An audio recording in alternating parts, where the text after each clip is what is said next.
Hello everyone and welcome to MFL Total Access. I'm Terry Babalis and we got William Power back. Special day. It's his birthday today. Got a little Spider-Man balloons. It's his favorite superhero. Thank you. I love Spider-Man. That's a very nice touch there. I was expecting like the big balloons when I walked in, but that'll have to do for today. Yeah, I was gonna get the one with your age on it, but I don't want to reveal to everyone how old you were. Fact. So those of you who watch, which I hope is everybody in the league, we're playing a little game. If you want to guess my age in the comment section, you can. Facebook, right in the comments. What do we win? You'll win something that I will decide afterwards. But if you know my age, don't say it. If you don't know my age, take a guess. And we wonder. Thanks for the birthday wishes. And yeah, super glad to be back. I know it must have been super tough without me last week. Did you watch the episode? I did. Most of it. You understood? Yeah. We weren't sure if you could understand. It was in French. Mon français est excellent. Okay. Jeff did a fairly good job, right? He did. I was surprised. Yeah. He seemed to settle in really quickly. He knew his football. And The fact that he refs all day obviously helps. He plays in D1, so we spoke about that a lot. Good ref. He knows a lot of players in the league. I was surprised to see him wear a Blue Jays jersey, though. I didn't really get that. I mean, you like the Toronto Maple Leafs, so... Yeah, no, but it's not like it's MFL, not like MBL. Like it's football, you know what I mean? Wearing football shirts. Did you miss being on the show?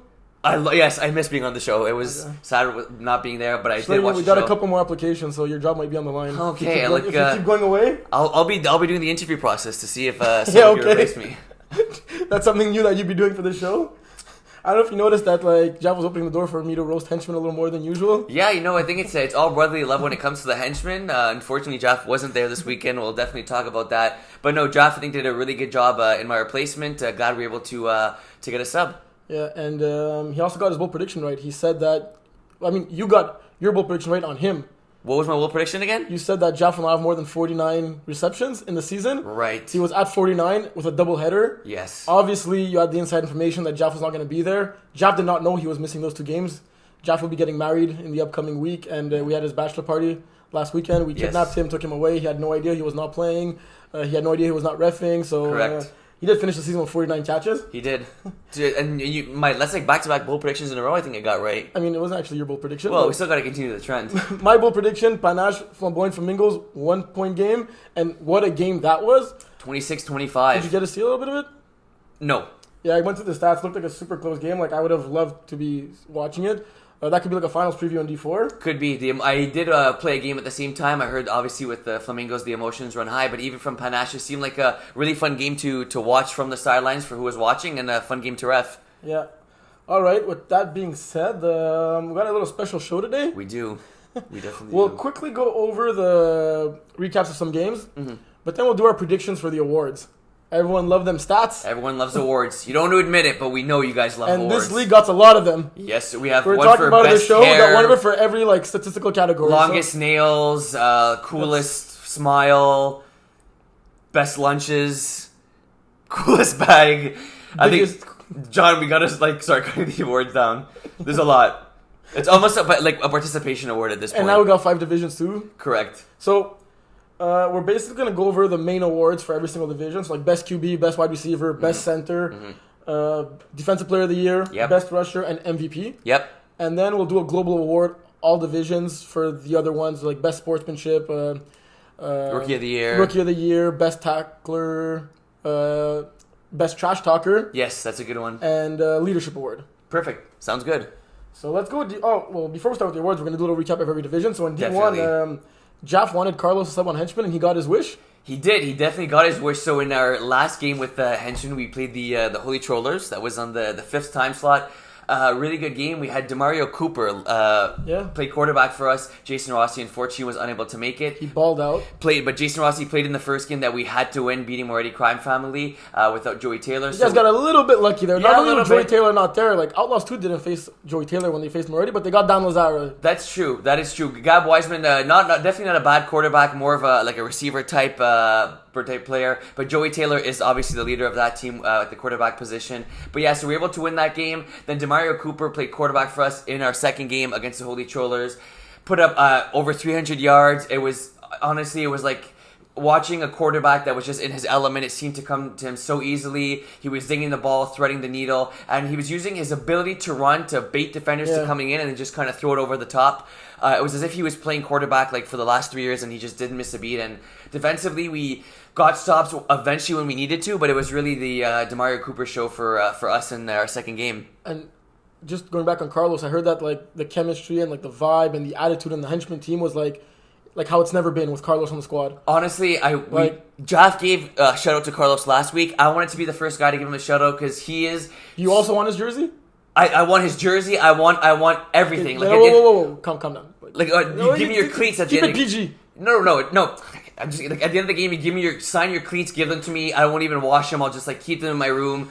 But Carlos, standout guy for sure. There was a play where the other team called a timeout, and he came saying, "Guys, drink water." Super positive vibes. Great guy, great defender too. Obviously, we got to talk about his skill. He's a really good short defender. He rushed for us. He really bailed us out because we were 7 guys, and then we had Hugo leave early, so we would have been. I don't need the whole henchman story. Like. Right. Well, I mean, you talked about Carlos, so we would have been 5 if he didn't play because Hugo left. He was our 6th guy. Had a great game for us. So Carlos and the henchman, 2022, maybe 2021 in the fall season might be happening.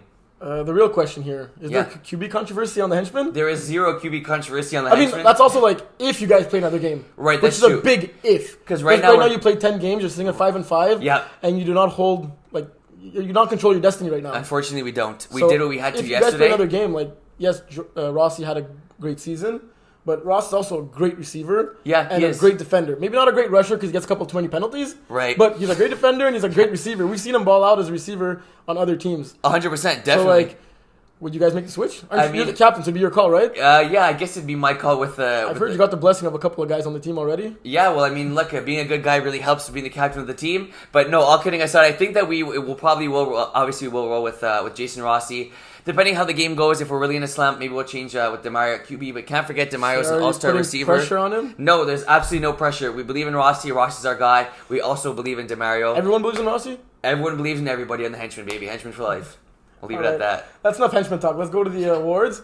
Also, a thing we forgot to mention, and I guess I should have mentioned it in the intro, but I'll go with it like in a couple of times when we go to the divisions. You can only win an award in the highest division you play in, unless it's a different position like a quarterback. Right. So, like, if you're a D1 receiver and you play quarterback in a lower division, you could win quarterback of the year there. Right. But you cannot win a best receiver in a lower division if you're a receiver in a top division. Correct. And there's a couple of those races where it came down to this guy's ineligible for the award. Totally. And we also based our prediction awards on that rule. Exactly, yes, because like you said, you cannot win if you play in a higher division. There would have been a few winners, right, who would have maybe guys who played in D1 that could have won in D2, but like you said, unfortunately, they're not eligible. So just keep that into consideration. Also, something I forgot to mention, which Jaff forgot to mention last week, Terry, humble man, just broke the record for the most sacks in Division 1. I believe you got your record-breaking sack. It was on Max Rosenfeld. Yep. Got your sack. Not an easy job, and right, D1's obviously getting much more competitive now. You had a ton of sacks against us when we played you guys, so nothing to sneeze at there. A big accomplishment. Terry, you're looking at the rushing holder of most sacks in D1 right now. Appreciate it. Yes, I don't like giving you love, but you gotta love when you gotta give love. It is a big record, but thanks for that. Yeah, for sure. Like you said, I think maybe that was one of the negative things on Jaff. He didn't mention it last week. Yeah, no, for sure. I mean, Jaff's good, but he's not me. Record alert, like... Yeah, no. I think I had a long list, like Steve beat this record, Steve beat this record last week. Yeah. I think we do our best not to compliment you, so it comes out as difficult. So, without further ado, who's your QB of the year award going to go to in D1? Is going to go to none other than Dad. Stephen Harpersad. Look, you look at the numbers, and it's really one of the awards that... Besides DeMario winning it, maybe? Right, for sure, because DeMario's thrown no picks, right, which is pretty incredible. But obviously, this is based at this point in the season. Obviously, there's still like a few games left for each team, so these aren't obviously the official ones. These are who we would pick right now if the season ended today. Stephen Harpersad seems to be running away with this, unless he collapses, which he will not. He'll be winning QB of the year in D1. I try to be unbiased and like really look at other quarterbacks in this, but like it's one of the awards in like this division right now where it's not even close. Right. Like his touchdown to interception ratio, the number of yards, completion percentage, the way he's playing, his team, the record of the Outlaws, undefeated. It's not even close. Like I don't even know. Besides, like all kidding aside, DeMario's second place. I don't know who would be second. So I'm agreeing with that. It's Steve-O. For sure, definitely well deserved. Receiver of the year. Yeah, receiver of the year is going to go to his teammate, our buddy Marvin Steinberg. I believe he has 17 touchdowns. Pretty incredible. That's in 18 games. Especially for the new guy on the team, right? Like, right, exactly. That was Venta and Smuda's like 1-2 guy, and then like Marvin came in and he became Steve's top guy. That's the thing, right? Steven had obviously built a tremendous chemistry with Smuda, with Svetna, playing with them years before. The first time ever in MFL that Steven and Marvin played together, Marvin averaging more than 2 touchdowns a game, crazy. Putting up incredible numbers. Right now, it doesn't seem to be too close of a race. There's still 2 more games left for you guys. Yeah, I was going to mention that Alex Pilon and Ugo Alamano, like, very, very close in that race with the yards and receptions and, like, the way they're playing. But the 17 touchdowns and the other 2 guys don't even have double digits right now. Right. Like, that's crazy. Like, touchdowns gives your team points. Points makes your team win. So, like, that 17 touchdowns for Marvin in D1 as a receiver is just, like, second to none right now and by far. 100%. This one was a tough one. The Best Center Award. We both went really back and forth on this, and what's crazy is that Samuel Colette earlier on in the season was running away with it. Yeah, wasn't close. Max Dory made it a race. Yeah. Shout out to Jaff, but... Yeah, shout out to Jaff. Maybe he would have got it if he played the 2 games yesterday without being kidnapped. You never know. Never know. It's like, Sadori and Colette have almost identical stats. Literally, yeah. Colette has a bit more yards and receptions, but Max has more TDs. Right. I think I gotta go with Max based on the TDs. Like, that's, like I said, it gets you the points, and they both play an offense where the center is, like, greatly valued and gets a lot of balls. Yep. And I feel both teams have ballers, but I feel that, like, with the ballers that the Trollers have on the offense side of the ball, the fact that Max Doris is still putting up these stats when Max Rosenfeld has so many other, like, top-notch options, just shows his value on that team. Very, very good point. It's a good something you definitely have to take into consideration. But when we talked about it, you asked me who I would pick, and originally I said Sam Collette. I looked at it, and the edge right now, obviously, either of them can win it. Either of them winning it wouldn't be nothing wrong with that. Yeah, but I'm gonna go with. It's really a coin flip. I'm gonna go with the Max to Max connection. I'm gonna go with Max Sidori. He has a great connection with Max. Snap.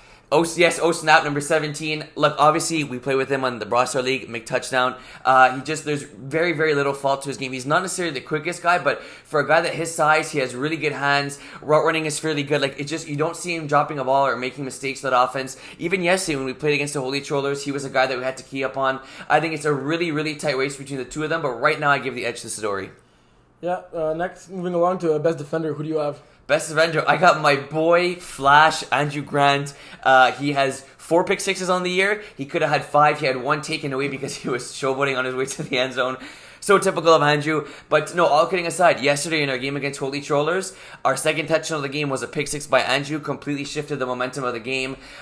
When you think of Andrew, you may not think like, oh, we see Andrew, I'm not going to throw his way. He's a bit of a shorter guy, but he has deceptive hops. And once he intercepts the ball, he's getting a pick 6 50% of the time. Also, when he's on, fast. like, you know that switch there? Like, when he's on and the game is on the line versus, like, when he's just chilling, walking in the field late, or when you guys are up big and doesn't care about the points against. 1,000%. You told me Andrew that I was like, I went through the stats and, like, looking at the players and, like, there's so many guys to choose from. Like, yes, there is. Alex Pilon, 5 interceptions, 13 bat downs, crazy, 2 pick sixes. Yep. The Marvin and Jonathan Zvetna duo on Outlaws, they have 6 and 7 interceptions. Yeah. The little knock on them is that Zvetna has no pick sixes, Marvin has 1. But then looking at Andrew, and we're talking about best defender, right?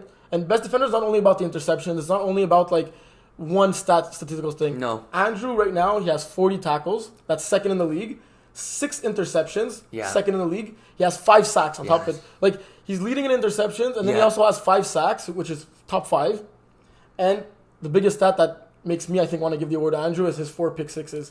He has 4 pick sixes that leads the league, and that's points right there. Like I said it before, but also Andrew finished the season. Marvin and Svetna still got 2 games. Alex Pilon has 1 game. Anything could change, but as of right now, if the season ends today, I think I'm also giving it to Andrew based on the fact that he has his stats across the board. Like, everywhere. You guys need him to rush, he was rushing. You didn't play deep, he plays deep. You didn't play short, he's playing short. It's like the Swiss Army knife type players, right? That can play like any position, no matter what you need to do. And the thing is, like, you talk about not allowing points. Not only are his interceptions not allowing points, he's scoring points in those interceptions. 6 of those picks he has, 4 of them are pick sixes. Technically, it's 5. Yeah, and to have like 1 got 5, taken back. like, to have a pick 6 every second game, that's like your team already has 6 points on defense. 100%.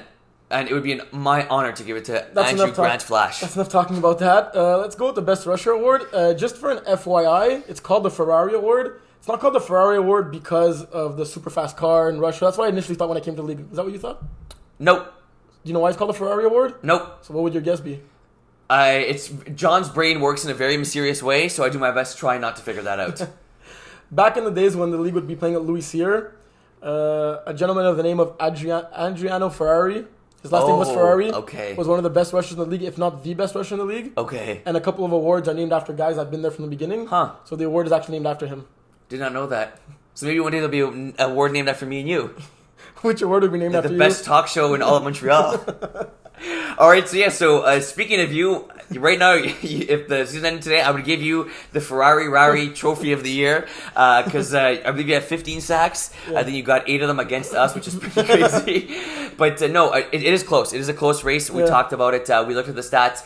It's you still have a few games left. Obviously, your season's not done. Battling a few other guys in the division, it really is a coin toss at this point. But I have to give you the slight edge with those 15 sacks. Yeah, I'm trying to be unbiased. I gotta give some love to Vincent Malon from the Ninja Turtles, who has 13 sacks in 7 games, which is very good. And then Francis from the Centurions, who has 12 and 8, but he has a whopping 4 safeties. That's crazy. That also is points. That's a touchdown and a 2-point convert. Right there. Yeah. Right, exactly. So I know those two are right behind me in the sack lead, and gotta give some love for my fellow rushers. I think right now in D1, we were talking about it, the only one that's not really close is Stephen Harper's side. I think every other one, like by the end of the season, if it changes, we wouldn't be surprised. Yeah, exactly. And also, for like not just like this race, but like all the Russia races, yes, sacks is the indicator for like us looking at or like people from the outside or people that don't really watch the games. But when you watch the game, you can see how much impact the rusher could have without necessarily getting sacked. Sometimes the QB throws an interception because the rusher was in his face and he wanted to get the ball away. The rusher is not appearing on the stat sheet at all on that, but you see the impact he puts. Or when you see like a dual threat quarterback running for so many yards and then that rusher contains him. Right. It's not really it's showing up on the stat sheet on the opposing quarterback's rushing yards, but you don't see anything on the rusher's name, right? So it's more than just about getting the sacks and the safeties in the game, right? I mean, really, if you're a defense, obviously you prefer getting a pick than a sack, right? So, I mean, a lot of times it's guys containing quarterbacks in, and there's a heck of a lot of fast quarterbacks in this division. So, I mean, not necessarily to get sacks, but to limit guys to a gain of 2. You know what I mean? Even tackles are important for rushers in this division. So, that totally, and I'm not surprised to hear your bias talk about rushes, but I like it. The bias talk about rushes? Well, I mean, we talked about like rushes for like 3 minutes now. Like, no one likes rushes besides rushes. Isn't it like the quarterback on defense, like the most important position besides the quarterback on a team? Like, yeah. When you're building a team, you want a good quarterback, a good rusher, and then like anyone else. Yeah, fair. Don't forget a good center. I was adding a little bit of sauce, but like I'm surprised you agreed with me. Okay, let's go to MVP. Yes. Who's your MVP this year? For D1. As of right now. It's going to Stephen Harper's head. It's going to Dad. We talked about a few guys to give it to. There was him. We talked about Alex Pilon as a possibility. We talked about even Marvin winning it again. I just think like if you take Steve off that team and put another quarterback, I still think the team has success, but may not be undefeated. And if you look at Steve's numbers at the quarterback position, they're like mind-boggling numbers. They're numbers that like you just don't see from season in to season out, and I think it's got to be him. The completion percentage is there, the touchdowns are there, the low interceptions, the yards, and he's undefeated. Yeah, and very surprisingly, Steve has never won an MVP award in MFL, which is crazy. It's really crazy. Yeah, it's as if everyone would attribute all the success of the Outlaws to like the team and him being a part of the team. But I think the way he's playing this year really shows that he's carrying the team. Obviously, we have great pieces all around, right? Yeah. But he's the main piece of that team. And I think you said it well when you said we take Steve off the team, put any other good quarterback. I don't think we're undefeated right now. No. But for me, I don't want to be biased again, but I already gave so many awards to Outlaws players. But Alex Pilon for me is right there neck and neck with Steve. Mm-hmm. He's leading his team in almost every statistical category. His team's second in the league right now. Right. Ninjas are having a great season. For me, he's balling out on a great team, and he's clearly the main guy on offense and clearly the shutdown guy on defense for that Ninja Turtles team. So it's really, really close.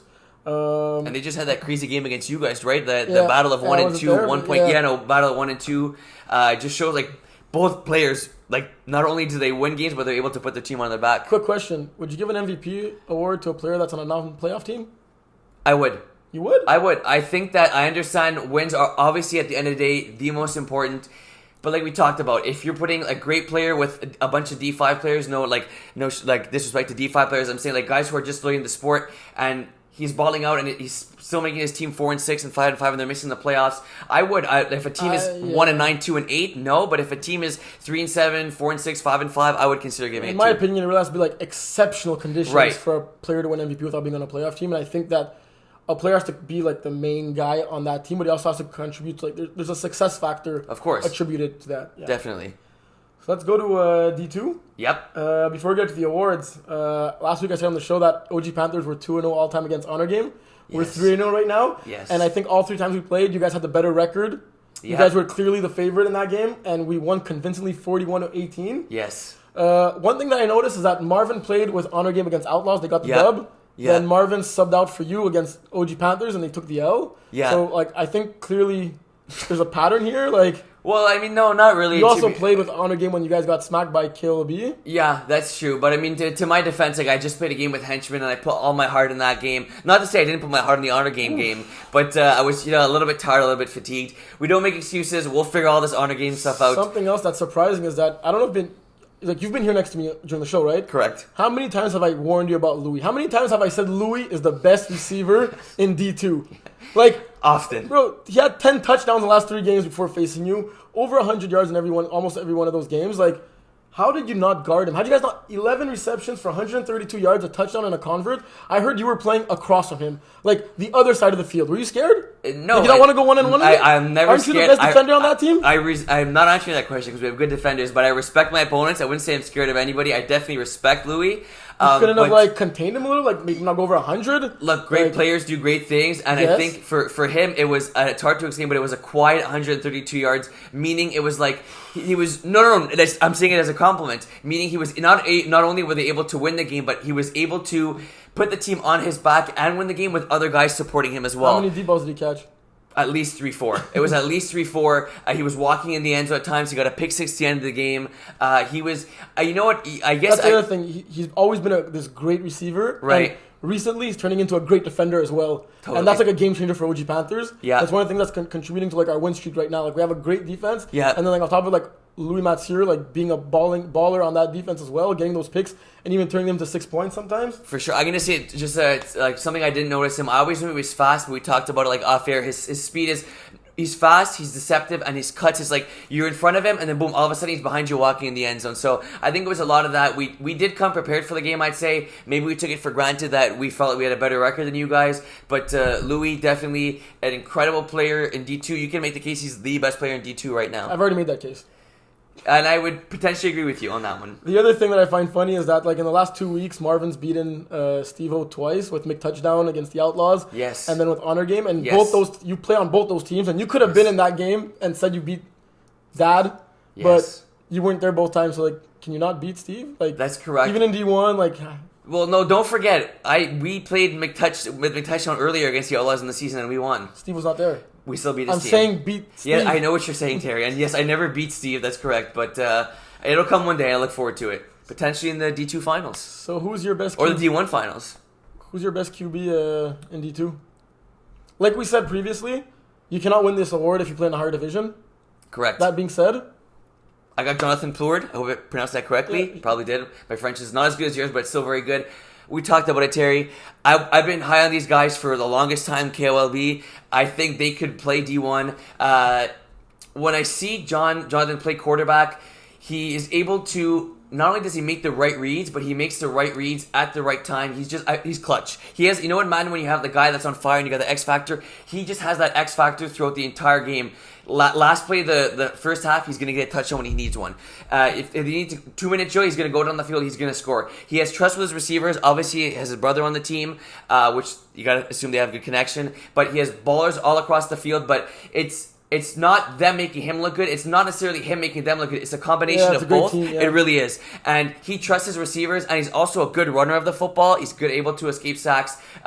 It is close. It is close between him. I think you can make a case Dave could also win QB of the year. But I've been blown away by Jonathan's On mine, I was going back and forth between Dave Daou and Jonathan Plourde.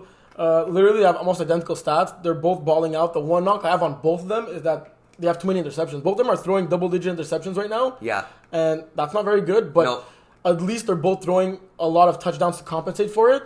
Not like other cases where the touchdowns are low. The touchdowns are high enough, but I'd still like to see that those interceptions get cut down. I give the edge to Jonathan Plourde based on the rushing yards. I know Dave's had some lingering injuries the past couple of weeks, but Jonathan Plourde, like you said, he escapes those sacks and he gets key first downs with those rushing yards. Yes. And the other thing is that Dave's a very good quarterback on 2-point converts. Jonathan Plourde is even better.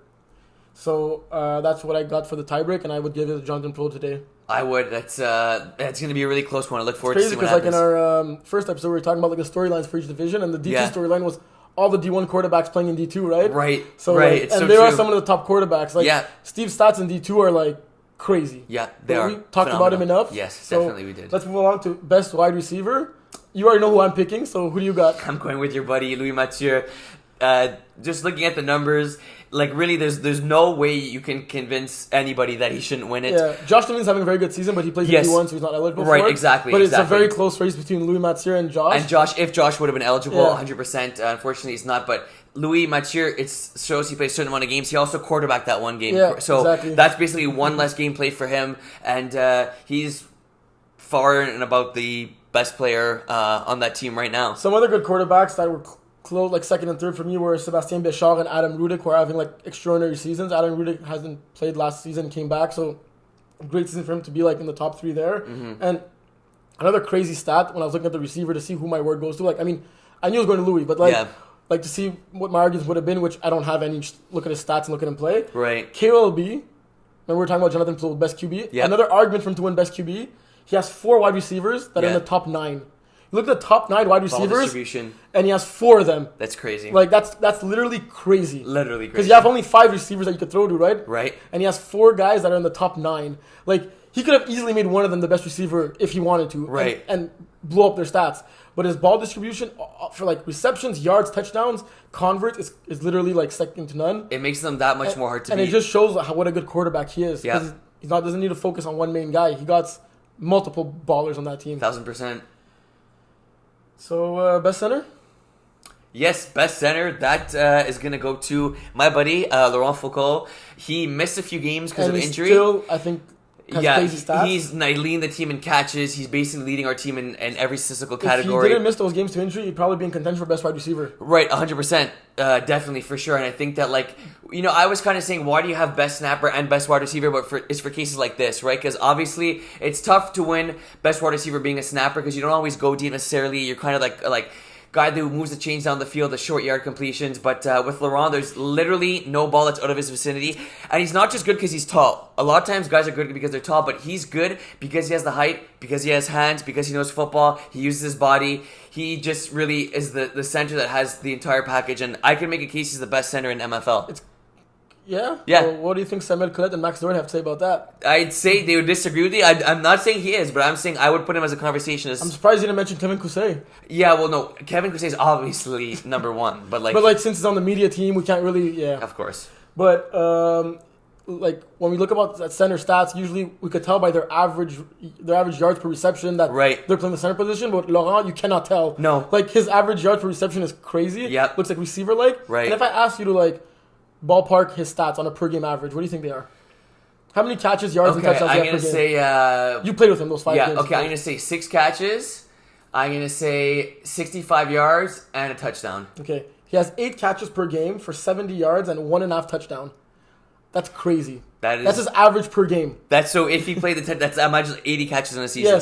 Yes. With 700 yards and 15 touchdowns, which is literally nuts. And to be honest, he gets targeted a lot, but he catches his targets. Yeah, I've heard someone on your team say he gets all the targets. Yeah, but it's not to say he gets 20 targets a game and catches 8 of them. He's getting 9, 10 targets a game and catching 8 of them. Yeah. Impressive. Best defender? This one I was going between Alexandre Brasse and Charles Fontaine, who's having a great year with Red Zone. But I think I'm going with Brasse on this one just because of the same way how I gave it to Andrew. I find that Brasse is more complete in many different categories. Yes. 32 tackles, 3 sacks, 6 interceptions. Yes. He's kind of a do-it-all guy, and he's everywhere on the field. You can't throw his way. You put him to rush, he'll put pressure on you. He's tackling the short, he's tackling the deep. He's making sure the guy doesn't get past him. He's having a great season all around. Totally. I pick him also for the exact same reasons you said. I'm not sure if he's a defensive signal caller. For some reason, I get the vibe that he is. Maybe, maybe not. But he is definitely an anchor of that team, especially of that defense. Right now, it's definitely his award to lose. One of the better players in the division. But shout out to Fontaine. He's a guy that doesn't really get enough credit. We played against him honor game when we played Red Zone. He's a really good player. He's good at... He disguises himself defense, and he's really good at undercutting balls. And you think he's not there, but he ends up making the play on it.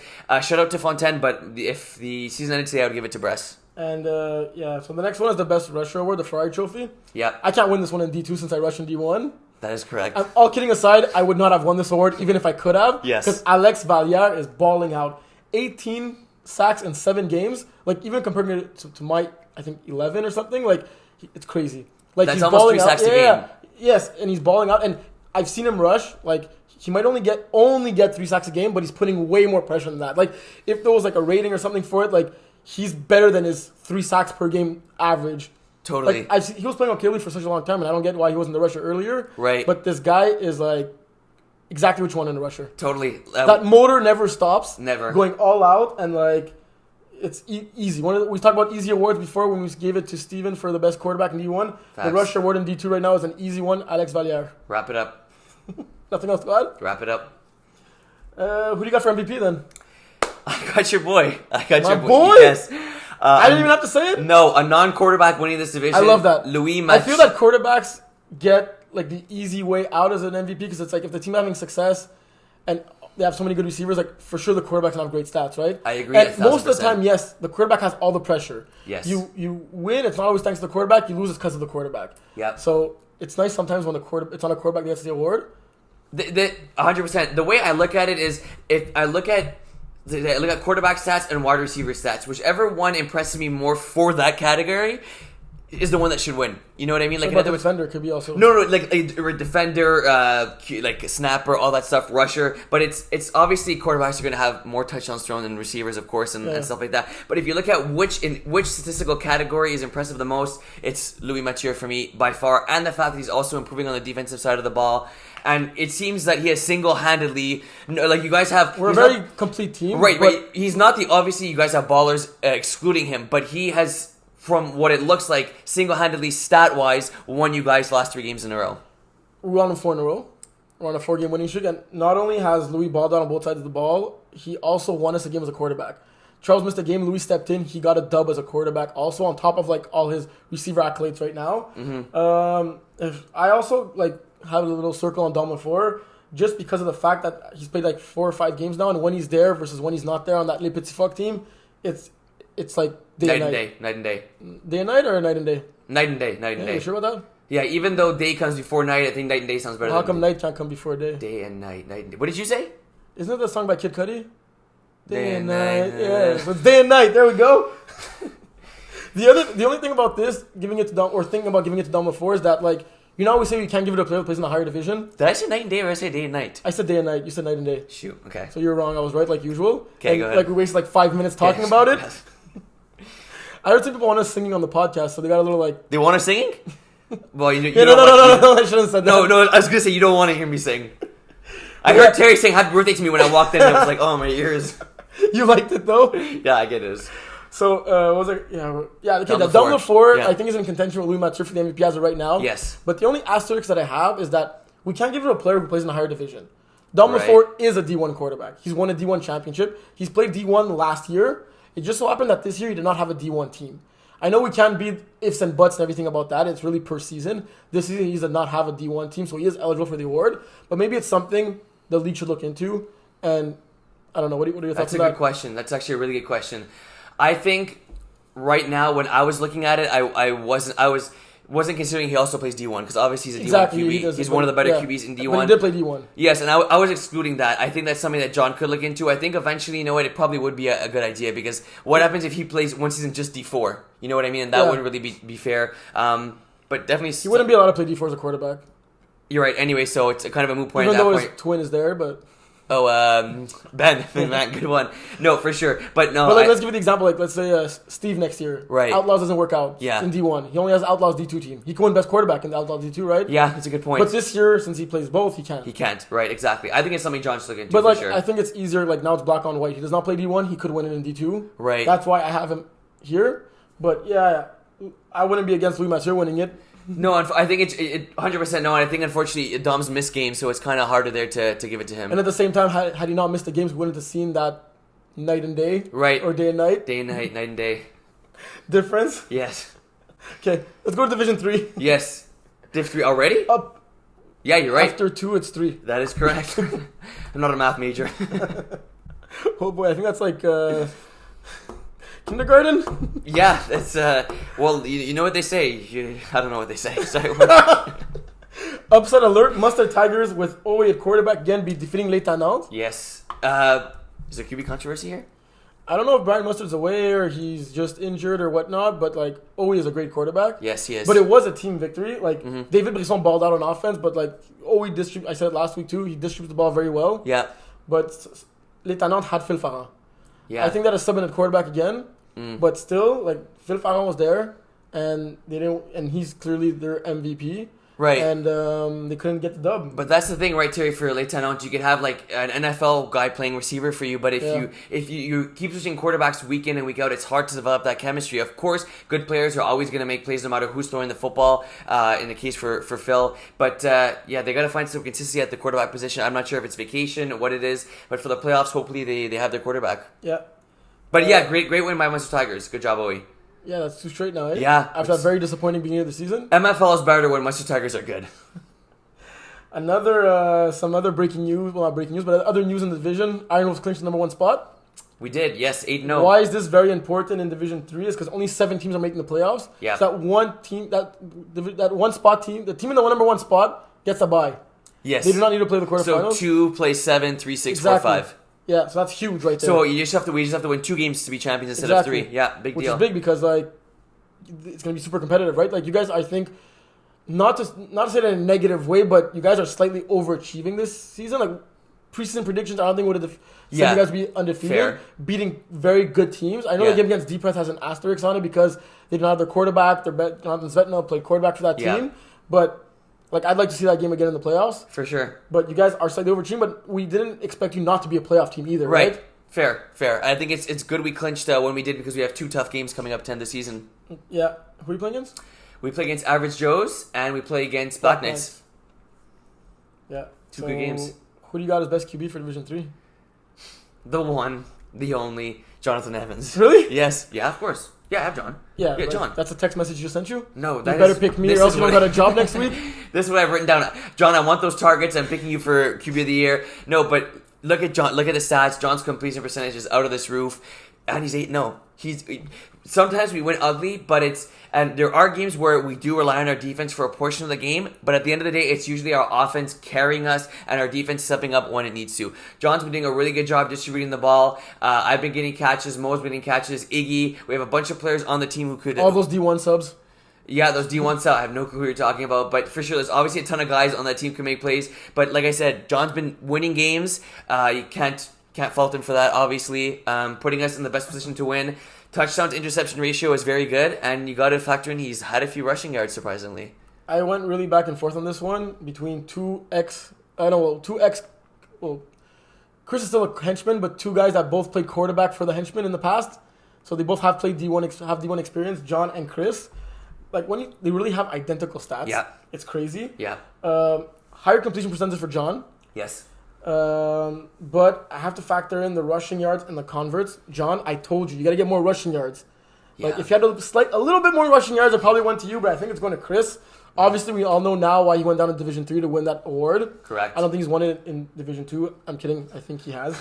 But the thing that surprised me the most is the number of converts that Night Cities have. Yeah, really. And Chris, on the 1 point to 2 points, he's really good on those converts. Yeah. And when you have identical stats, those converts win you games, especially in the playoffs. Totally. A tight game, you could win game by converts. We hear that often. Yeah. So you want to get those converts. And thankfully, this award is not based on the attitude. Because then Chris would win it, you mean? It wouldn't have been a discussion. He would have easily won. Because John is such a horrible human. No, I think John says my bad when it's not his bad, and Chris blames people when it's his bad. Very loudly. Yeah. I'm going to stay out of that, but I won't deny it. But heard it from his own teammate. Yes. I completely forgot what I was going to say now. Oh, yes. This award's going to come down to the last weekends of the season. Because right now it's a toss-up. Yeah, right? Yeah, both teams got 2 more games. We have 2 more games. Yeah. I think next season have a few more games left. It's going to come down to the final week of the season. Yeah, so since you can't win you can't win an award when you play in our division, like we've said many times now. The wide receiver award, it was going to be a tight race between Phil Farran, Andrew Grant, Jonathan Svetna. Willpower, not that much because he hasn't been balling out as much with Iron Wolves. He's more there to cheerlead, but Phil Farran easily, hands down, in 6 games he has 400 yards and 6 touchdowns. Like, he's clearly the best receiver in this division. He could be one of the best receivers in Division 1. I agree 100%. I think it's a matter of time before we see him play D1. Obviously, he's had guys ask him to play D1. Yeah. I think for next season, we will see him on a D1 roster in the fall. For sure. You look at the And numbers. we put a lot of pressure on him. Like, that loss that Tanat had to Mustard Tigers is shocking because, like I said, Phil Farron was there. Right, exactly. Phil wouldn't have been there, like, oh, okay, they could have lost the game. But, like, it's... Yeah, Tanat have a great roster all around, but kind of like how we said OG Panthers have a great roster and Louis Mathieu's, like, a little step above everyone. Like, Phil Farron's that guy on that team. 1,000%. For sure. Totally. You said it right. And, like you said, we've been putting pressure on him by, calling his name, talking about him week in and week out. He keeps performing. I think it's a little closer than you think, not just because I'm an Iron Wolf, but Mauricio's been putting up really good stats. I was going to say it in the next award for, like, the best snapper. We could talk about him now. Yes. I think this is another very easy award going to Mauricio. And you could make the case he's receiver of the year, I think. He was in contention for it, yes. Like, he definitely was. Looking at his stats, he has arguably similar stats to Phil, over 400 yards as well. He played a couple more games, more receptions. Like I said, like, the snapper generally gets more receptions. Their average a little lower, but he also has more touchdowns than Phil, and he's balling out on Iron Wolves. Definitely. He is... Been playing a couple of seasons now with John. He is as sure-handed comes, and he looks like a type of guy you would think would be the chef at, like, the local pizzeria. Or like a pasta and pizza place. Compliment? Yeah. Well, it's a compliment meaning he doesn't look Italian? Is he Italian? I think so. Is no, I don't Mauricio think Italian? I see him speak Spanish with Iggy. I speak Spanish. I'm not. You don't speak Spanish. Hispanic. No. Buenos dias. But no, as I was going to say is that his name Mauricio Toscano sounds Italian, but it could also be like Latin American. How do you not know this? Isn't this your teammate? You know what, Terry? When a guy balls out, team bonding, team all I gotta know is if he's a baller, and he's a baller. Question. Yes. Does John make Mauricio a better snapper, or does Mauricio make John a better quarterback? Mauricio makes John 1,000 times better quarterback. Oh my god. But say Mauricio... So shouldn't you give Chris Bennett's quarterback of the year award? Because, like, John is so lucky to play with Mauricio. But Chris has Andrew. But Mauricio, yes, he doesn't look the most athletic, but he is athletic. And you keep throwing him under the bus? Like, no. We're supposed to compliment the guy. He's our winner for best snapper, and you're saying he's a pizza guy that doesn't look athletic, and, like, you already spoke about his physique. And what I mean is that for... Oh my god. It showed you missed a week, eh? Yeah, it did. Okay, now you're really throwing me under the bus here, Terry. I would say, like... Doing it to yourself. He has a very good hands. He's a very good snapper. Doesn't make mistakes. Best defender. Who do you got? I'm kidding. You continue saying what you're saying about Mauricio? Just yes. scared you're going to continue, like, bashing him? No, he's a very good snapper, definitely. I think this award is a really easy one. Really good hands, and he's quicker than he looks. That's what I'm going to say. Forget award? The pizzeria stuff. We'll change the pizza award. He looks quicker than he looks. He looks quicker. He is quicker than he looks. You didn't even mention his spin moves. Instead of talking about that ballerina spin move, everything talk about pizza instead. Good job. I'm sure they'll give you a props on Saturday. The spin, eh? Best defender. Yes. Man, this is also crazy because, like, it's too bad, like, Zvetna, Dayik, and yourself, like, you guys are balling out. Like, you're all double-digit interceptions, and none of you could win it. Also, one thing I find surprising is that Andrew Grant, our, for now, best defender in D1, hasn't been balling out as much on defense in D3. Maybe it is true when he was saying he's not going to play as much defense, but if you're the best defender in D1, you should have a bigger impact in D3. For sure. But maybe, I guess, he's not playing as much, or he's not taking it as seriously. I think when he plays D1, he goes really, really focused. Or is it because of the talent around him on Henchman? Yeah, I'm going to go with that one. The talent around him on Henchman. You said it perfectly. Yeah, you needed help coming up with that answer. Yeah, it was good. So who do you got for best defender? Yeah, I'm going to go with Harry Morose. Is that how you pronounce it? Ask Zetna. On deep threats. This was a close one. I believe you have a different one. Yes. The stats, I probably have the right one. We'll see. I doubt it because you are right sometimes, but I am usually right. But I'm going to go with him. Deep threats, we talk about deep threats, Terry. We talk Svetna. Morose is a great player on the team. Blostin's a great player on the team. JC Blaze is having a really good season. And, of course, Svetna deserves all the praise and media attention we give him. But this is a really good team around Svetna. And guys like him, Morose, that fly under the radar. Like you said, the other guys in D1 aren't eligible to win. Right now, he's my winner for a D3 Defensive Player of the Year. I think he leads the league in interceptions, excluding all the guys that play in D1. Right, yes. Exactly. I got another guy. I got Colin Legault from Average Joe's. Yeah. His stats blow my mind, and I'll explain why. He has 20 tackles, 5 interceptions, and 12 PDs, pass defense.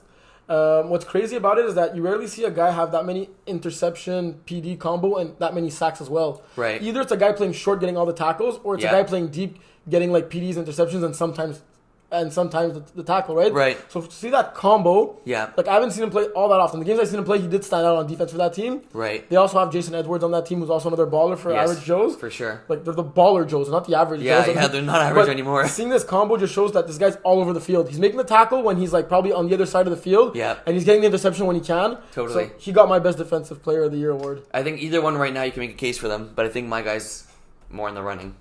For best rusher, I'm a little surprised that my boy Daniel Murray Jr. Doesn't have more sacks.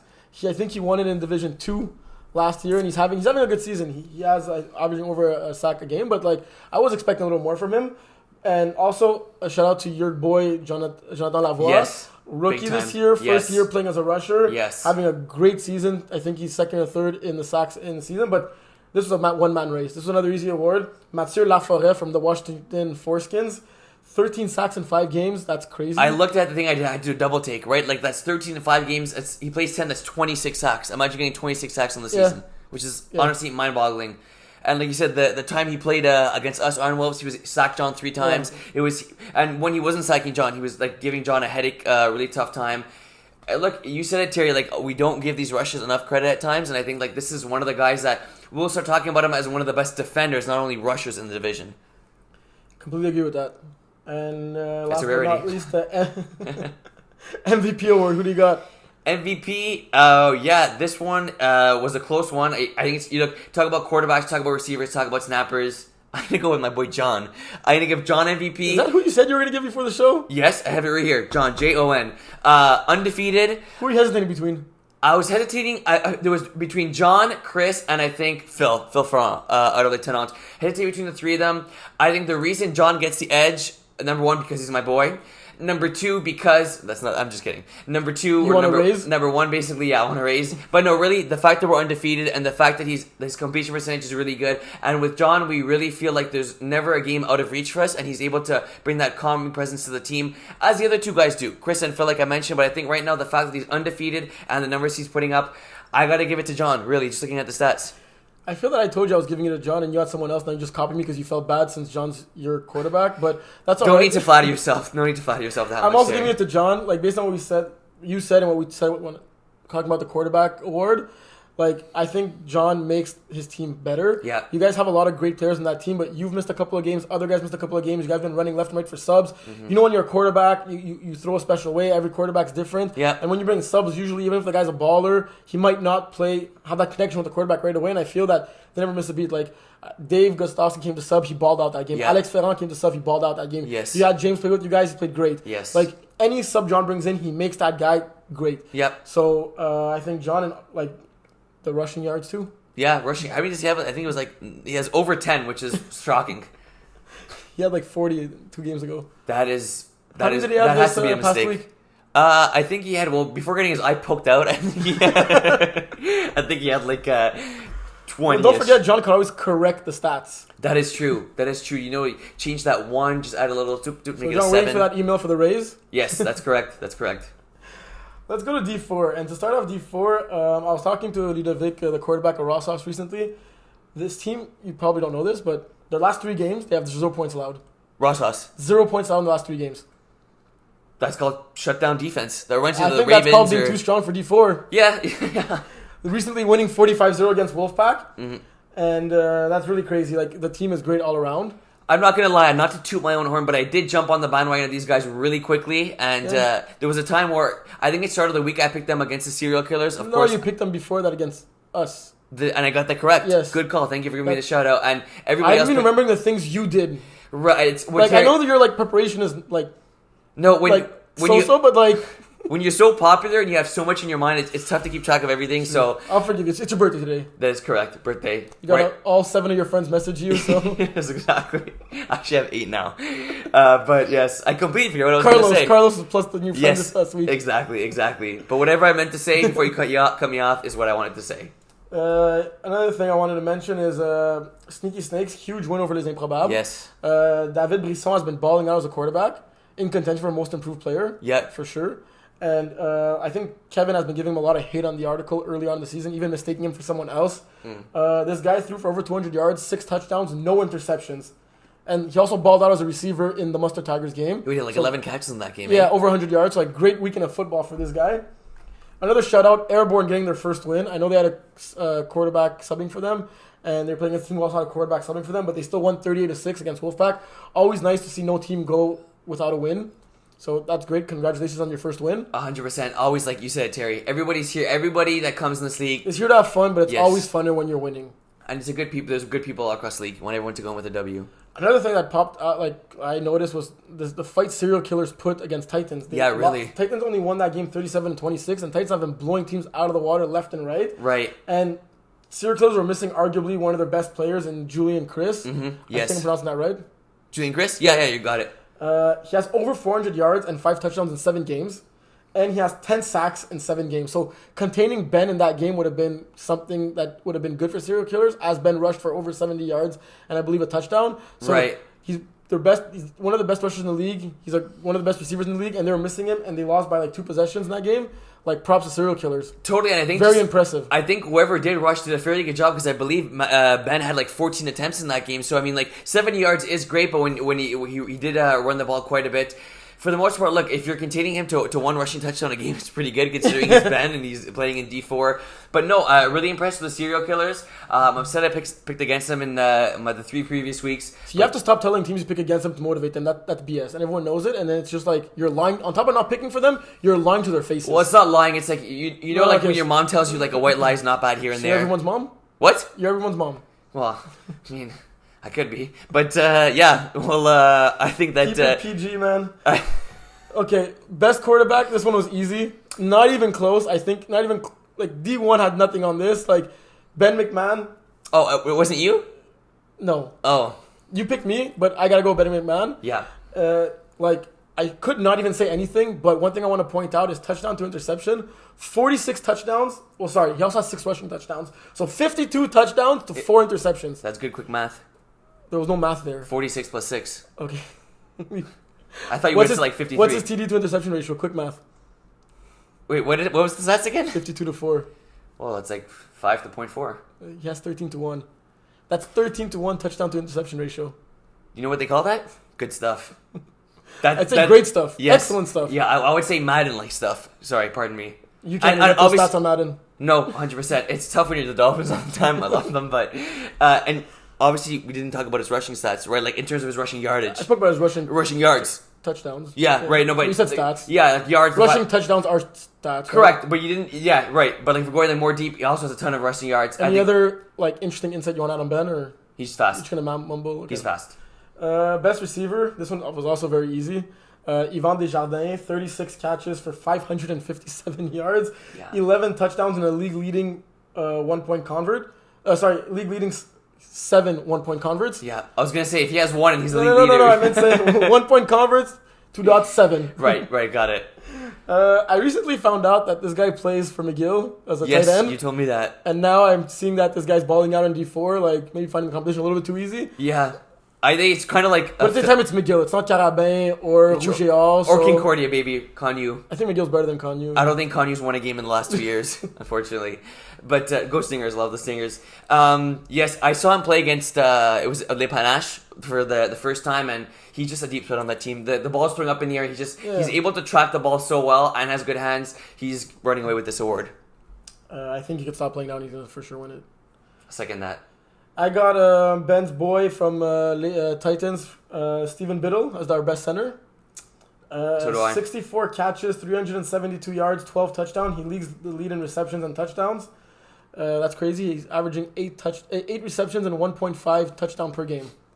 I saw him make a catch yesterday that was behind him. He just, boop, boop. He just like brought it in like it was nothing. You know what? It's like a poop, poop. It's like a one-handed catch that was behind him. Poop, he just, poop. Yeah, like one motion. For people listening and not watching, explain what you're doing. What I meant is that he put his left hand behind his back, he caught it, and then drilled it in like one motion. It was really nice to see. It was super smooth.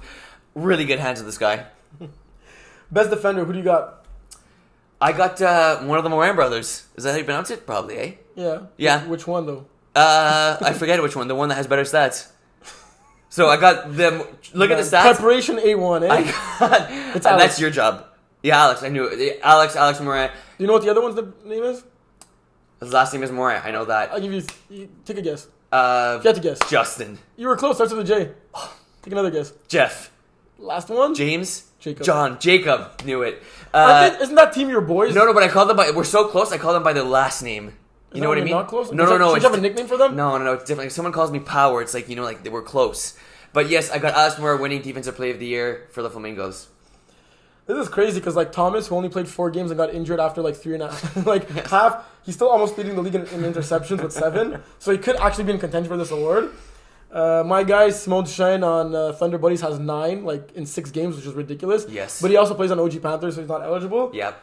I also got a guy from Boy Flamingos winning this one. Yeah. It was close between Alex Morin, but I think I got to give it to Gabriel Soma. Yep. They both have 7 interceptions, but Soma leads the league with 3 pick sixes. That's a lot. That gets you points. Yep. So that's like we talked about, like taking points off the board and adding points to your team. But I team. really think any one of them could win it. Yeah, for including sure. Thomas.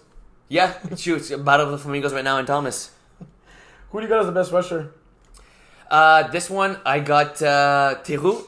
Antoine Theroux. From the Raw Sauce? Yes, Raw Sauce.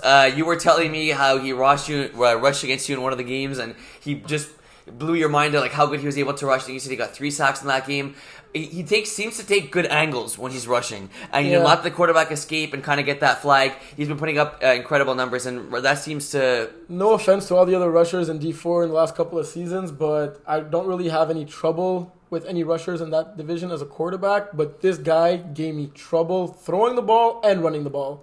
Like, it was crazy. Like, he literally shut me down in that game. And, like, he's one of the best rushers I've faced as a quarterback in a very, very long time. That's saying a lot. 20 sacks. What's more impressive, the 20 sacks in 7 games? Or he has 7 safeties in 7 games? 7 safeties. The average safety ridiculous. Game is like that doesn't even make sense. Yeah. Oh, and he also has 5 PDs. That's also pretty incredible. Like, this guy could be in contention for best defensive player. We didn't even mention him. I'd give him an MVP. No, I wouldn't. But no, 100%. No, you talk too much about yourself. But no, I really don't. Incredible.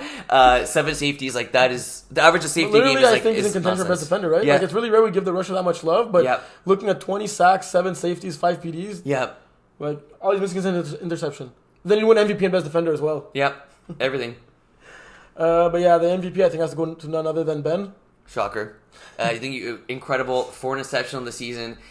Before I saw him play, I'm like, I'm going to win best quarterback. I'm going to win MVP. Let's go. And yeah, no, that escaped really quickly. It's like what we love about Ben is that like obviously he's a great quarterback, but he's a great team player. You know, we both ref some of his games. Never throws guys under the bus, but not only that, we'll flip it saying he's able to motivate his guys. And the rare times that one of his teammates drops the ball, he said, pick it up. He said, okay, guys, don't worry, shake it off. He wins MVP for his stats, even if he was a jerk, but he's not a jerk, and he's a nice guy. And the fact that he is a nice guy is... I think to be MVP, you got to not be a jerk. No, I'm saying, like, let's say, even if we didn't know his personality, he would MVP based on stats. But the fact that he is also a super chill guy makes it even more pleasant to give him the MVP. Let's move along to D5. Yes. Another upset alert. Last calls defeating and like pretty convincingly Phoenix. Yes. Kevin actually complained to me he may be protesting the game. That's not true. But he said Last Call's got like a CFL player to play on their team. Yeah, probably an NFL player or whatever. Like, yeah, and it was like a... It's also Kevin getting like 5 D1 players playing on his team. Like, that's what I'm saying. Like, I'm not going to make any excuses, but this is going to be an excuse. And that's pretty much what Kevin does, right? Yeah, no, totally. It's Kevin McCampbell. We love Kevin. But they got the big win over Gold Rush after. I think you were reffing that I was reffing the game. Unfortunately, they won that game because it was the only one to play against Gold Rush. I tried my best to kind of sway the game one way, but I just couldn't. You can't say that. Well, I mean, it's like kind of already on air. How did that game go? Was it close? It was the final score was close, but like was it as close or was it pretty convincing that like No, it was not convincing. It was 12-12. Gold Rush could have won that game? Yes, it was 12-0 for... Travis was not there? He was not there. It was like 5 guys from Titans subbed for Gold Rush. But it was 12-0 for Phoenix. Then after that... Everyone would have probably protested that game too. Oh, 1,000%. Then after that, they came up to make it 12-12. Vince Mondam made a nice toe-drag swag, Santonio Holmes-esque catch in the back of the end zone. They got the cover to make it... You were old enough to watch football when Santonio Holmes was playing? Speaking of that, make sure you write down in the comments how old you think I am. Today is my birthday. Yes. Terry, but I'm the one that always talks about myself. You want everyone to talk about you, your birthday is... I know so much football that I'd known football when I was in my mom's tummy. That's how well I know football. But yes, he made a very nice catch. It was 19-12. Titans got a long bomb. They got caught at the 5-yard line at the end of the game. So it was close call for them. But a little bit of a sluggish game. Unfortunately, both quarterbacks kind of figured out a little bit of a tougher game for Kevin there. He didn't have a best game. But at the end of the day, they won the game, and that's all that matters. So who do you got as the best quarterback in this division? This one, okay, this is... if you look at the stats, you may say it doesn't really make sense, but I'm giving it to Guillaume, quarterback at Les Las Calls. He has a 45% completion rate, and you say, well, how is that even possible? It's okay, I'm not surprised anymore. You give awards to people and you bash them, so keep going. That's correct, and because you don't do a good game watching D5 and all you do is look at stats, the games I've watched of him playing in D5, he throws the balls to his receivers, and not to throw the receivers under the bus, they do seem to drop a lot of balls in the last calls, although they do have balls. This is an award prediction. They have ballers to, praise people and not keep bashing people. I'm doing We'll do a negativity show next week just for you if you want to. I'm doing this to praise somebody else, so I'm doing that to praise Guillaume. Guillaume is a really good quarterback. Because his teammates dropped the ball? Okay, I'm gonna praise another one of his players afterwards, so just don't worry about that. Guillaume, he's a good quarterback. Unfortunately, his completion percentage is not up there. Throws a really nice ball. I just, honestly, for the games I've seen him play and for his stats, excluding the completion percentage, are fairly good. And I just think with him at quarterback, the team is confident they could win any game. Because the first thing Kevin's going to say to us in our media team group chat as soon as this video goes up is, how come you guys didn't give it to me? Look at these stats, look at these stats. Sorry, Kevin, but you're the third best quarterback in this division. You're having a really good season, but you're throwing too many interceptions and not enough touchdowns to compensate for that. But he will tell us that he has the best completion percentage in this division, blah, blah, blah. But he's also just throwing 1-yard hooks or quick slants and stuff like that. So yes, I guess your completion percentage up. Raph from the Spin Doctors gets my award. It was between him and Guillaume. Very close, but Raph has over 200 more yards. So not only you're not giving it to Kevin, you're giving it to his arch rival. I mean, Raph's Hall of Famer and he's showing why this year. Facts. Not only did Raph come back to playing D5 this year, he on paper, when the season started, his team was much weaker. And right now, I'd say that they're very, very close in talent. That team had a lot of newbies on the team that hadn't played much flag football or didn't have much of experience. Yeah. And Raph coached them up. Yeah. And as a quarterback, it could be very frustrating. And he always had a smile on his face. Talking about players dropping balls, those players some of them never played flag football before. Whereas Kevin, when he get a D1 player here, D2 player here, and he stacked his team, he could have arguably been in D4. So he did have the better team, and Raph's still putting up much better stats. And he throws a beautiful ball. With the left always hand. A tight spiral. Yeah. They call him Tua in the hood. Who calls him Tua and what hood? I call him Tua at the hood of LeBaire Park. So he gets my award. Who do you got for best receiver? I think we got the same guy on this one, and it was pretty obvious. Tell me yours first. Tell me mine first. Yeah, it's gonna go I to. Could you do the show alone? Sebastian, really good. Like I said, I told you. Luca Alzate. That is correct, but since I know him so well, I call him by his first name. No, it's not. That's incorrect. Didn't you say you call the people by their last name when you know them well? Now you're saying the first name, so the reason he gets. I want consistency. Yeah. You call them by their first name or their last name? You want consistency? Yeah, give me some of it. Sebastian Lucas Alzate. My Spanish is not that good. That's why I don't want to pronounce his last name. But you got some rum in that Gatorade? Yeah, really, a little bit of something. But yes, he's really. I think he's too strong for D5. I really do. The games I've seen him ref, and the games I've refed with him, the game I've seen him play in, you could tell he has some football experience. He's also on the defensive side of the ball. He's coaching up his players where to be here, where to be there. He's pumping them up. He has electric speed. I'd say one of the faster players in D5. He gets my award, and if you keep listening to the show, he may get an award later. Yeah, in 2 minutes from now. Maybe you won. So just looking over your further friends, do you call them by their last name or their first name when you're close to them? Bit of both. Depends. Except for Jacob Moray. It depends. He's Jeff Morin. It depends how cool your last name is. Really. So Alzate, you're saying it's not cool. That's what you're saying right now. Because my Spanish is not that good. Okay. I did say I speak Spanish at the beginning of the show, so that's why I should mention that. No one believed you. And it was clear and obvious. So since I'm a little bit more prepared, yes, he wins it for me too. He got 27 receptions, 482 yards, 13 touchdowns, and 8 one-point converts. He leads the league in all those stats except for receptions. Samuel Gernet, I got to give him a little shout-out because he was a close second for this award. Yes. But Sebastian, hands down, best receiver in this. Sam Gernet has been playing quarterback, though, for the last few weeks, right? He has. That must have hurt him a little bit. But even with that taken into account, I don't think he overtakes Sebastian for this award. But I still got to give him a little shout-out because the eye test, this guy's a baller. Oh, yeah, for sure. See one of the videos, he mossed someone, and he's going to be playing in the higher division soon. Let's go to the best center. This could have went to Nick Housset, who he only played 4 games, but he has 26 receptions and almost 200 yards, 3 touchdowns. But I'm pretty sure this guy plays centers. I don't ref as many D5 games as you, so I think you know this better than me. But Steve Sicott from the Spin Doctors, Raph's main guy, 45 receptions, 322 yards, 6 touchdowns. And he's in first place in receptions, third place in the yards, and fourth place in touchdowns. That looks very snapper like stats. For sure. Can you confirm he is a center? I cannot confirm. I will confirm that I'm pretty sure he is a center. But one thing I will say, center or not, those are great numbers. Whenever you could rely on a guy. At least pretend you know. Yeah, well, I know I'm not going to lie. I'm not going to go that far. Only the people that you pick against them, you'll lie to them. Exactly. That's just the way it goes. But, anytime you could, you have a sure-handed guy like him that Raf can trust, a guy to move the ball down the field. That's, we talk about big gains here, touchdowns and stuff. When it's 4th and 1 and you need a completion for a yard, if you're able to go to a guy like that, that's like something that you got to consider. And just for those reasons and many more, if he is a snapper, he will be getting snapper of the year if he continues this up. On defense, I got Jonathan Clark with 9 interceptions in 5 games. I do as well. Anything to say about him? Averaging almost 2 picks a game is really a heck of a feat. He's only played 5 games, so hopefully they'll be eligible. He will be eligible for the playoffs. Hopefully he'll be there for the playoffs for this team because he really is a game changer for them. Who do you got as the best rusher? Best rusher, I got Julie Gouillet. Is that pronounced correctly? Julie LeBlanc-Goulet? Goulet. Yeah, Goulet. Yeah. I got rusher. Look at this. Leading the league in sacks. 9 sacks in 7 games. The only rusher in D5 to have more than a sack per game. And it's right, exactly. And also, she also has 1 safety to go along with that. It's huge. We're talking about taking points off the field, putting points on your team. Right now, it is a close race though. So your best quarterback, receiver, and rusher all go to the last calls. How is this team not having a better season?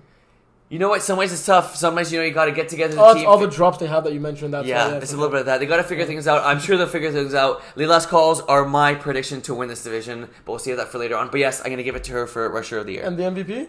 Another last call player, right?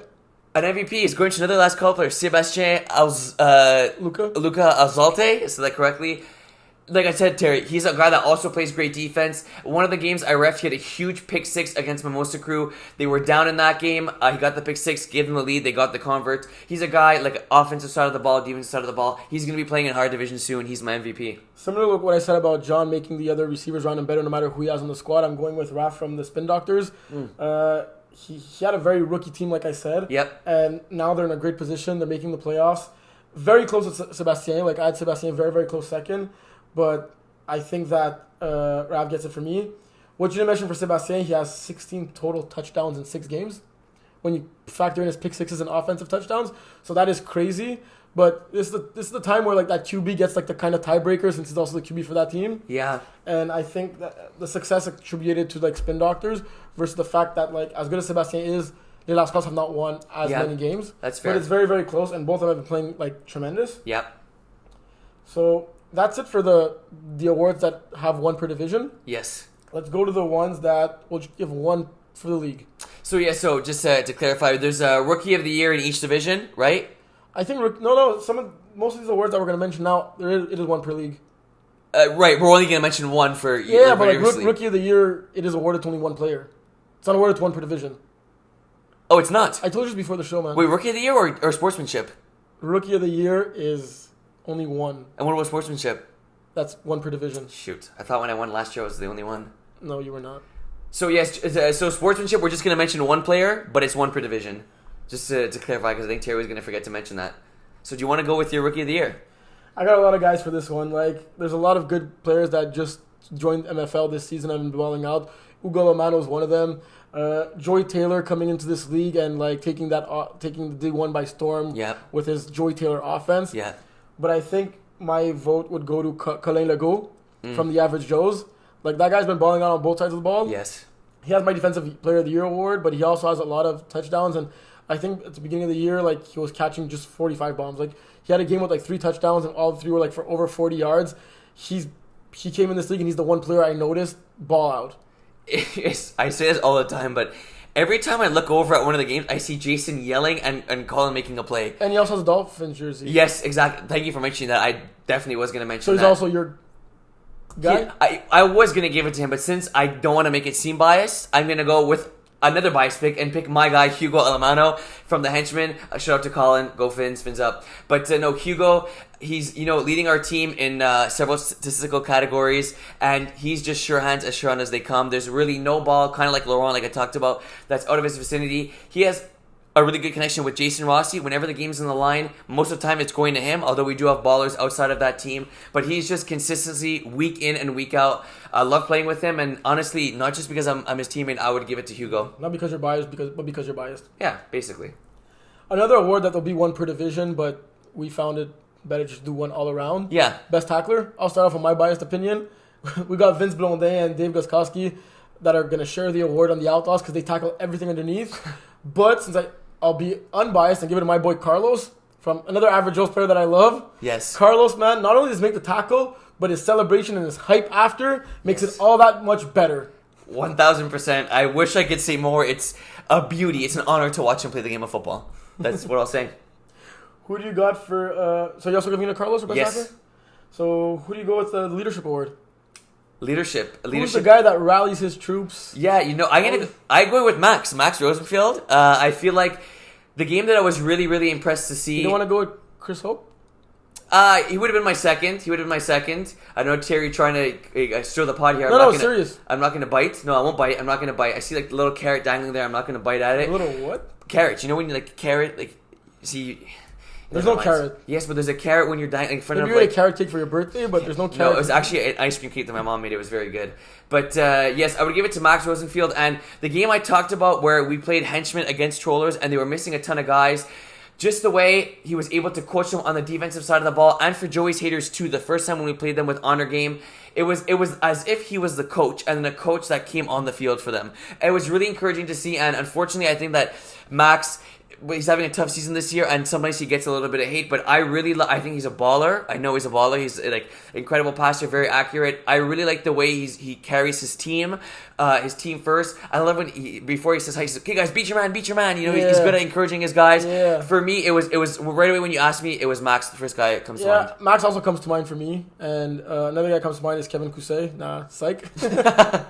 All kidding aside, Kevin is a good leader on that Phoenix team. Like, yes, we're making fun of him about bringing like a lot of like greater talent, but he did take a team as a quarterback under his wing and like made them competitive. Right. When he's not throwing pick sixes, he's encouraging his team. But this one for me goes to Jonathan Evans. For real? Yeah. How did you not think about him?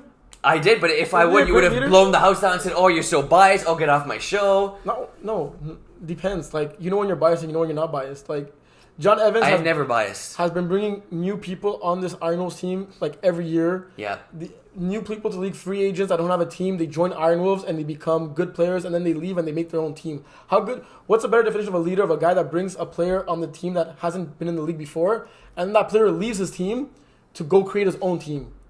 I mean, it could sound that like John's such a bad leader that he don't want to play with them anymore, but I see it the way as like he has such a good sportsmanship and leadership that like he liked the sport so much and league so much that he brought his own team in. He talked about it to his buddies. Hey, we got this team. Obviously, he can bring 5-6 new players on that Iron Will team. Maybe this year he could have because you guys had so much trouble fielding a team.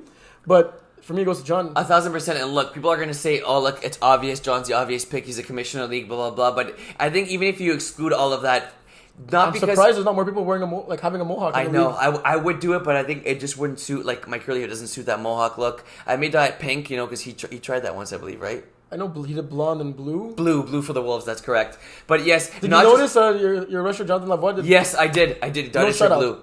No, I didn't even give him a shout out yesterday because Wolves, we like to fly under the radar. Oh yeah, it's henchmen that like to fly over the radar. Always, we love it. But basically, for John, it's not just because he's the commissioner of the league, Terry, but it's mainly because he is. Mainly because he is, but besides that, he leads that very well. Also, he does very well. The other 10% is that he loves the game of flag football and he loves helping people, and he's here, there, and everywhere when it comes to the league. When he's on the app, picking up things, doing like left and right. You're getting mistaken. That's Kevin that picks up things and does everything left. No, true. But John comes like later. No, you're right. Kevin's but he there's like the phone stuff. He's fixing the phone. He's doing this, and he gave me a lift to the metro yesterday.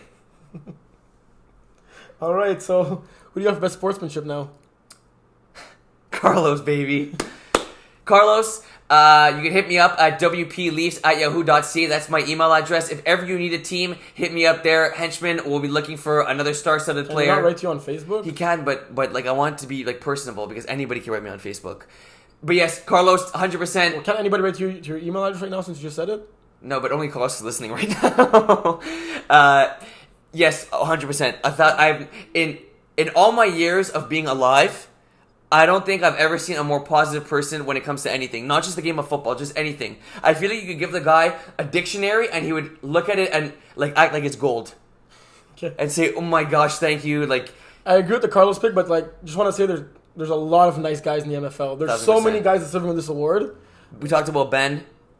But yeah, exactly. McMahon, Yeah, exactly. even though he's a rookie. You've won this award, Yes. and ever since, your sportsmanship has been getting like negative points. Right. I've ref games where you've been screaming at me for Yeah. times you did not need to scream at me, and I've even like given you a flag for unsportsmanlike conduct a couple of times, and like watching you play, sometimes you get angry. It's hard to believe you won this award last season, but I hope the next person that wins it one-ups themselves and doesn't downgrade the way you did. So this award will definitely not be called the Power Award anytime soon. Well, the thing is, John didn't get my memo. I said, I don't want Terry reffing my games because he brings out the worst in me, but he just keeps reffing my games. Yeah, you think you're getting all the calls, eh? Well, I mean, when you get held, it should be a holding call. You never get held. I mean, if your jersey's over your flags, it's not a holding call. FYI, just in case you didn't know that. No, I had no clue. I'm sorry. But yes, Real Carlos... talk, you didn't know that? Of course I knew that, Terry. And yes, Carlos deserved the award. I'm giving my award to Mathieu Demers from Old School and Les Improbables. I like it. I like it. You can't see, like, even when his team gets all flustered and anything, he's always there calming them down, apologizing to the refs. Yes. He's there. He I don't know, like, he's a dad now, so it shows that he sleeps less hours, drinking more beer at the field because he knows he can't drink as many at home. That guy, like, I think he loves MFL. He's been there for a very long time. He's won the award, I think, a couple of times too. And he exemplifies sportsmanship way more than you do, especially this season. He could win the award, yes. I think that whole Old School vibe, the fact that they stay after games, they have people watching them, just that That's Alex MFL, LaRoche, that's MFL mentality, right? Exactly, 100%. Bringing the fans with the chairs and everything, cheering them on. 1,000%. I think last year in the playoffs, they were the biggest fan club. Like, it was playoffs, and they were the team that had the most fans there. They made the playoffs? Old School? Yeah. Yes. That was a joke. Haha. But yes, Was that supposed to happen because it was your birthday? moving on. What's our next topic? Most improved player. Most improved player. I mean, there was a lot of them here. Give me yours first. Yeah, we did mention a lot of people earlier in the show, but I'd say William Power. He started off in... Who do you have? I have Sneaky Snakes, quarterback. He's been playing incredible. We talked about the fact that David Brisson. We talked about You the could have fact that mentioned his name. No, I was waiting for you to tell me just so I didn't get it incorrect. He started off the season a little bit tough there. He had in his first 5 games, I believe he had 2 passing touchdowns. Last game of the season, he had 6. It's not because necessarily he was bad and then he became good. The quarterback position is a hard position to figure out, and it's his first time playing quarterback. And just look at his ability to run the football. He's a guy that is able to kind of buy time with his feet and able to run for rushing touchdowns. I'm looking at the Sneaky Snakes right now. I'm looking at the points they're putting up. It's pretty impressive. I think right now he's the front runner, and I can't see anybody else winning it. I could go with David Brisson too. I could go with William Power. I could go with Chris Hope. But I think I'm going to go with my girl from Thunder Buddies, Rosalie Garreau. She's second. I believe she's second in the league in sacks. When she first started off on the team, she was playing more of a defensive role and then converted into a rusher. Obviously, she has me coaching her up on that team as a rusher. Yeah, thank God. Besides the all-time great Antoine Thérault, that destroying the league, she is second in sacks, and like every game she's been getting better. Like, she has multiple sack games. At first, she's been so close to the flag and like just misses it, but now she's actually putting a lot of pressure on quarterbacks, so she got my pick. Don't know if you remember, but I actually called her early on in the season for a potential Most Improved Player of the Year award. Yeah, so why just mention it now? Because times change, and also I didn't want to steal your pick. Do you pick. agree with the award? And yes, either one of them. I did say my edge is to Brisson, but yeah. And last but not least, the best trash talker. I got just to make a difference. I think the only people who have ever won this award have been Kevin or Andrew. Why is it not the Andrew Grant Award now? Kevin's won it way more times. It could be the Mouth Award. I think Kevin's won it 5 and Andrew twice. I think at this point, but I think Andrew's won it back to back. But like, I don't even know why this award exists. Yeah, but it's also like good trash. Like, we don't want to encourage bad trash talk. No swear words. Always PG. Yeah, that's how Andrew does it. No, but but just to change it up a little bit, this player that I've refed and I've seen play, he's actually a pretty funny trash talker. He plays on D Nasty. His name on the website is Ali Prime. Maybe it's a real name, maybe it is not. But it says he only played 1 game also, but I think he was subbing for them and like they entered him as a sub a couple of times, so he only has 1 game played. But this guy was a funny dude. He's always talking. Throughout the whole game, OG Panthers Dynasty, whether we're winning or trailing, you hear him talking all game long. Yeah. He was chilling with Kamba. I'm like, Kamba, this is your boy. Like, you know him? He's like, no. He just like started talking like this. Yeah. So I would give him the award. And totally, there was when we played against them, he was on the sideline pumping up his own team. You know what I mean? It's not just like... Well, why would he pump up the other team? No, but I mean, when you talk about trash talk, it's like you're usually talking about the other team and saying like stuff like that, like like being sarcastic towards them, but he's good at encouraging his team. And at that point, like we were up big, and he's still like, no matter what, he has a smile on his face, and he's gonna give it his all. The type of guy that makes the interception and like starts talking as in the interception. For sure. Like Andrew, he says, "I'm an Olympic athlete. I'm an Olympic athlete." Yeah, we didn't see him in Tokyo because he couldn't speak the language. That's right. You're right. I'm glad you remembered. He could be the Andre DeGrasse. Yeah, he got bronze medal. Yeah, he did. Yeah, very surprising also because like he started in like the 9th lane. Yeah, he had a very bad semifinals. Yeah, I used to do track and field. Really? Yeah, and it's really rare when you start in the the 1st or 9th lane to like be on the podium, because like the top dogs are usually in the middle. Right. You were surprised that you what? That you knew that he was in the 9th lane. Okay. You did track and field. Yeah, I used to run track and field. Boy, how times change. I mean, I'm a rusher for a reason when I started playing flag. That is facts. That's facts. All right, that's it for today, folks. Make sure you read Kevin's article on Thursday to see our picks. The race has gotten tighter, and Will has taken the lead. So Will's in 1st, I'm in 2nd, John's in 3rd, and Kevin's far below in 4th. I think Kevin used a different strategy this week, knowing he was in 4th. He went like very, very bold. He made very different picks, hoping that if he would bank on them, he would take the lead. Obviously, right now because we only have like a couple different picks every week. Yeah. So I think that was his strategy. He didn't admit it, but it really he really shot himself in the foot. Yeah. Also, shout out to Jaff. He made his picks last week. Yes. You also see that in the article. He did not finish last. He finished 4th, so Kevin is 5th. Oh, because by percentage. Yeah, by percentage of the number of games of last week, the ones that Jaff did. Right. He only beat Kevin, but it's okay. For first time doing them, it's all right. It was very close, though. Yeah. Yeah, I think we got like 1 or 2 more than him. But does beating Kevin count? Well, yeah. Well, it's funny. Last show when we said it, we're like, before this season, Kevin will be the only one making picks. Yeah. He'd make picks alone, and then he'd say, "Oh yeah, I'm 80% on the season," and then he'd blame teams for losing when they'd underperform. Look, no Kevin, no MFL. So I hope you guys like the show. For those of you who do not care how old Will is, comment if you agree with us or who you think should have won the award we did not mention. Yes, definitely. But for the rest of you, let us know how old you think Will is. Yes, I think I'm so old I forget how old I am sometimes. Guys, unfortunately, I will not be here for the next 2 weeks. I'm so sorry, Terry. I don't know how you're gonna manage without me. You really wanted to give them that punch. Now they're gonna be happy. They're gonna be sitting on their chairs waiting for that video to be posted. Now it's like the views are gonna go from 123 to like 1870. It'll just be Terry's mom, his grandma, or whoever they get on the show. We already got our guests for the next 2 shows, so we're not taking any applications this time. No. 2 very special guests that will be coming up. Yes. Can't wait. Gonna be a lot of fun. As much as we like to trash each other, I will miss you, Terry. You'll be back for the playoffs. I will be back for the playoffs. I'm missing the last 2 weeks of the regular season. I will not be here Saturday. Will not see you at the field. It'll be a shame, but that Saturday when I come back for the playoffs, it's gonna be great to see all you guys. The MFL Grab this league has been great this year, and it's been a blast doing the show. All right, we'll see you guys on Saturday.